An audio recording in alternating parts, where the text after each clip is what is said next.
আচ্ছা, সত্যি কথা হচ্ছে যে আপনারাও তো কাজ করেন, রেগুলার কাজ করেন না?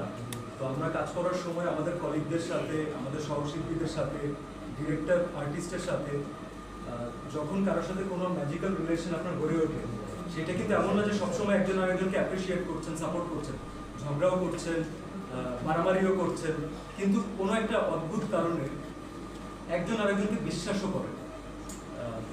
সেই জায়গাটা থেকে যখন রাহিমের সাথে আমার প্রথম যে সম্পর্কটা যেভাবে তৈরি হয়েছিল, সেটা যদি আমি আপনাদেরকে একটু মনে করিয়ে দিই। পরমুন 2-তে আমি সালমান শাহর একজন ফ্যান ছিলাম, যদি আপনাদের মনে থাকে। আমার ক্যারেক্টার নাম ছিল সুজন শাহ। তো আমাদের সেটে সালমান শাহর অরিজিনাল ফ্যান ছিল হচ্ছে রাহিম। তো আমিও ফ্যান ছিলাম, রাহিমও ফ্যান ছিল।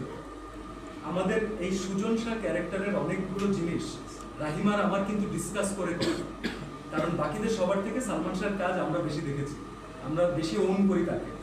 তো তখন থেকে যে ওর সাথে আমার একটা শুটিংয়ের বাইরে হয় না যে আমরা একজনের সাথে কথা বলে শান্তি পাই, আরাম পাই, ডিসকাস করি। তো রাহিমের সাথে আমার সেই জিনিসটা প্রথম থেকেই হয়েছে।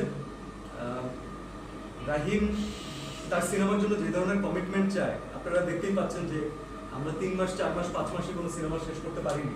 শান করতেও আমরা অনেক সময় নিয়েছিলাম, জঙ্গলিতে তো সব রেকর্ড ব্রেকিং হয়ে গেছে আমাদের, যেহেতু অনেক সময় নিয়ে আমরা স্ক্রিপ্টের পিছনে আমরা অনেক সময় দিয়েছি। তো রাহিম মনে হয় এমন একজন কাউকে চাচ্ছিলেন যে দিনের শেষে